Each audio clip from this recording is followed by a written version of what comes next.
Hello નમસ્તે friends, સ્વાગત કરું છું ફરીથી બધાનું એક નવા વિડીયોમાં. તો ચાલો ફ્રેન્ડ્સ, આજના દિવસની શરૂઆત આપણે સન્ડે ઇવનિંગના ટાઈમથી કરી છે. અત્યારે કંઈક 4-4:30 જેવો ટાઈમ થયો હતો. પ્રહાન અને એના પપ્પા બંને ગયા છે સ્કૂબા ડાઇવિંગની પ્રેક્ટિસ માટે. તો હું એકલી જ હતી ઘરે. થોડી વાર મેં રેસ્ટ કર્યો, પણ આમ પણ એવું હોય ને કે આમ એ બંને જતા રહે તો સારું, હું થોડી વાર રેસ્ટ કરી લઉં, થોડી વાર સૂઈ લઉં. બટ એવું ના થયું. હું એકલી સૂતી હતી પણ મને ઊંઘ જ ના આવી. એટલે પછી ઉઠી ગઈ અને મેં કીધું ચલો ચા પી લઉં. તો સાઈડમાં ચા પણ રાખી દીધી છે અને સાથે સાથે આજે મેં સવારે જ મસાલિયું ને બધું નાની મોટી જે પણ વસ્તુ હતી એમાં બધી કાઢી અને ધોવામાં નાખી દીધું હતું. અને શુગર ને બધા ડબ્બા છે એ ફિલ કરી દીધા છે.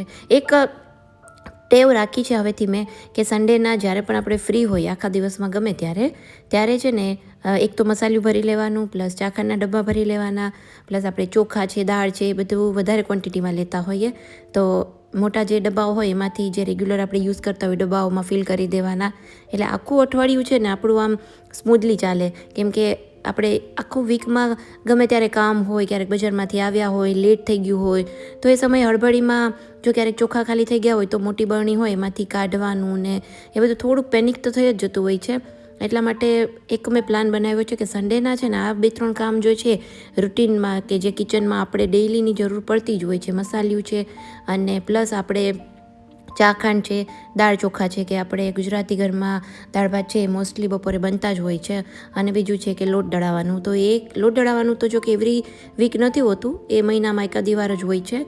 બટ એ બધા મેજોરિટી જે કંઈ કામ હોય છે ને હું સન્ડેના જ કરી નાખતી હોઉં છું. આ વખતે પણ સન્ડેના જે છે મેં વિચાર્યું હતું લોટ દળાવવાનું, પણ આજે જે છે લોટની ચક્કી બંધ હોય એટલા માટે હવે એને કાલ ઉપર કામ જશે. સો ચલો ફટાફટ છે ને આપણે મસાલિયું ફિલ કરી દઈએ. પછી આજે મારે ટેરેસ ઉપર પણ ઘણું બધું કામ કરવાનું છે. અમે ફરીને આવ્યા પછી ટેરેસ ઉપર બધું સાફ સફાઈ કરવાનો મને કંઈ ટાઈમ જ નથી મળ્યો. એટલે અહીંયા બધું કામ પતી જાય ત્યાં સુધીમાં પ્રહાન પણ આવી જશે. પછી અમે બંને જશું ટેરેસ ઉપર. તો ટેરેસ ઉપર પણ થોડું ઘણું સફાઈ કરવાની છે, થોડું ઘણું આડાવડી બધી વસ્તુઓ મૂકવાની છે, તો એ મૂકીશું. તો ચાલો ફ્રેન્ડ્સ, વિડીયો ગમે ને તો વિડીયોને લાઇક, શેર અને ચેનલને સબસ્ક્રાઈબ જરૂરથી કરજો. તો ચા પી લઈએ મસ્ત મજાની અને થોડું ઘણું કંઈક નાસ્તો કરી લઈએ. કેમ કે હવે ડાયટિંગ મારું મેં ફરીથી સ્ટાર્ટ કરી દીધું છે. એટલે બને એટલું બહુ જે લિમિટમાં જે કંઈ ડાયટ પ્લાન પ્રમાણે આવતું હોય ને એ જ બધું પ્રિફર કરું છું. અત્યારે બહારની વસ્તુઓ મેં પાછી ફરીથી બંધ કરી દીધી છે. કેમ કે ફરવા ગયા હતા ત્યારે ઓબ્વિયસલી 8-10 દિવસ બહુ જ બહારની બધી વસ્તુઓ ખવાણી છે, મેંદાવાળી, શુગરવાળી, એ બધી વસ્તુ. એટલા માટે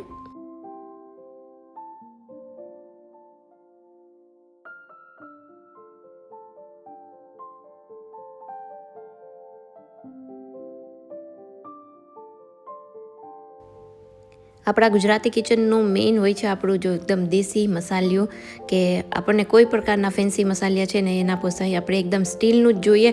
અને મને તો સ્પેશિયલી મોટી જે આ ડબ્બી આવે ને એ જ જોઈએ.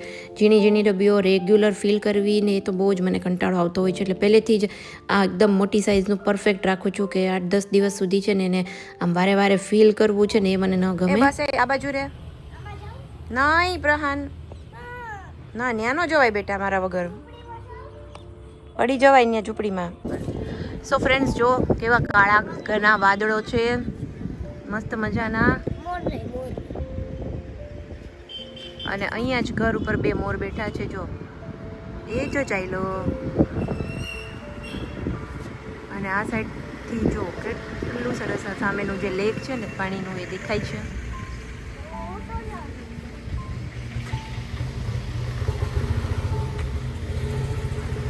સો ઉપરની ટેરેસ છે સૌથી. આઉચ. જા ઉભો રે, હું આવું દેખો. પછી ચા પીધી, થોડું ઘણું નાનું મોટું નીચેનું કામ પતાવ્યું. ત્યાં પ્રહાન પણ આવી ગયો. એટલે હું ને પ્રહાન બંને આવી ગયા ઉપર ટેરેસ પર. ટેરેસ ઉપર જે આ 2 પ્લાન્ટ રાખ્યા હતા ને તો એકદમ ઓવર વોટરિંગના લીધે પાનના છે ને એકદમ પેલા યલોઇશ થઈ ગયા છે. એકદમ ગ્રીન પત્તા હતા, એના બદલે મારું જે એરિકા પ્લાન્ટ છે ને એ પણ થોડુંક આમ યલોઇશ થવા માંડ્યું હતું. એટલે હવે એને છે ને થોડા દિવસ નીચે રાખવું પડશે. મારી નજર સામે થોડું કેર કરું ને તો એ થોડું પાછું જે પ્રોપર એકદમ ગ્રીન જે એનો કલર છે ને આવી જાય. એટલે વધારાનું ઘાસ પણ એમાં ઉપર બહુ જ ઉગી ગયું હતું. એટલે એ બધી વસ્તુઓ મેં તો આજે બધું શોર્ટિંગ કરી લઉં. કેમ કે બીજું બોગનવેલનું મોટું ઝાડ પણ છે, એમાં પણ ઘણું બધું ઘાસ ઉગી ગયું છે. એટલે પ્લાન્ટ્સની કેર તો આપણે બહુ જ કરવી પડે. અને જ્યારે બી પ્લાન્ટ્સની કેર કરીએ ને એટલે ઓલમોસ્ટ એક હાફ ડે જેવું તો એની પાછળ આપણે કાઢવું જ પડે. અને આ અમારું ઉપરનું આખું ટેરેસનું સેટઅપ છે. એમાં એક અમે ઉપર એક્સ્ટ્રા કિચન પણ કર્યું છે કે જે પેલા અમારા ફોરેનર્સ મેડમ હતા ને એ પોતાનું જે છે એ બધું અહીંયા જ ઉપર કરતા હતા. એને એક રૂમ અને એક કિચન છે એવી રીતે બનાવેલું છે. અને આમ બી ક્યારેક વધારે ગેસ્ટ હોય, કોઈક ફંક્શન હોય, કાંઈ બી કરવું હોય તો ટેરેસ અમારી મોટી છે એટલે એક ઉપર મેં રાખ્યું છે કે જૂના જૂના બધા વાસણ છે, જૂનો ગેસ છે, એ બધી વસ્તુ અહીંયા રાખી દીધી છે.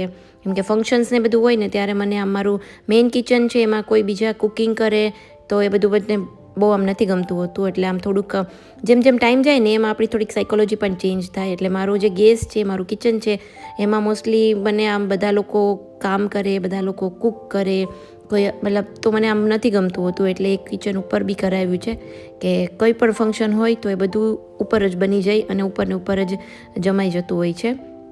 સો જો અહીંયા બોગનવેલમાં પણ ઘણું બધું ઘાસ ઉગી ગયું હતું અને મેં જોયું કે લકીલી એમાં તો એક મોટા બધા તુલસીજી પણ ઉગી ગયા હતા. અને આજે હતા તુલસી વિવાહ, સન્ડે હતો અને એકદમ માંજરવાળા તુલસી હતા. મેં પ્રહાનને જ કીધું, મેં દુલે આમાં તો એટલા મોટા તુલસીજી છે, આ કોણે ઉગાડ્યા હશે, પણ એની મેળે મેળે ઉગી ગયા છે. પણ સારું છે, હવે એના માંજરના બી કાઢી અને બીજા કુંડામાં પણ વાવી દઈશ કે જેથી કરીને તુલસીજી છે એ થોડા વધારે ગ્રો કરે. સો જો ઉપરના કરતાં સાંજ પડી ગઈ અને એકદમ મસ્ત સાંજનો સમય હતો.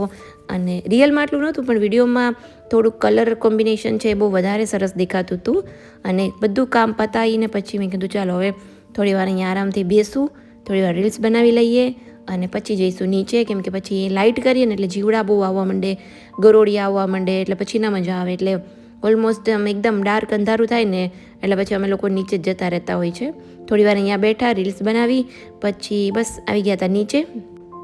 અને આ વખતે દિવાળીમાં પ્રહાને ફટાકડા ફોડ્યા જ નહોતા એટલે એની ઈચ્છા હતી કે આજે દેવ દિવાળી છે તો ફટાકડા લેવા જવા છે. એટલે અમે હવે માર્કેટમાં જઈશું ફટાકડા લેવા માટે અને આજે લાસ્ટ ડે છે એટલે થોડા ફોડી લઈ ફટાકડા. સો ચાલો આ રીતે અમે કંઈક જે દિવસ છે અમારો સન્ડે ઇવનિંગ છે સ્પેન્ડ કરી છે. સો ચાલો ફ્રેન્ડ્સ, હવે છે ને આજે અમે દેવ દિવાળીના ફટાકડા ફોડીએ છીએ. કેમ કે અમે દિવાળી ઉપર હતા નહીં ને તો ભાઈ પ્રહાનને રહી ગયા છો ને.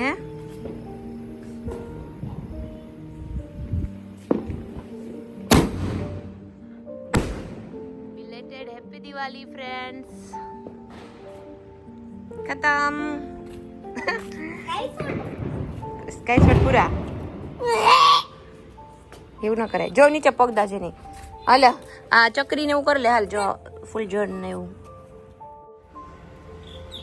જો ફ્રેન્ડ્સ. સવારમાં આવી ગયો છે અને અહીંયા બે હતા, કેમ ગયા અને પાછળ લઈ ગયા ને જોયું કે નહીં એ રહ્યો એક તો જો ડોકું કાઢે છે.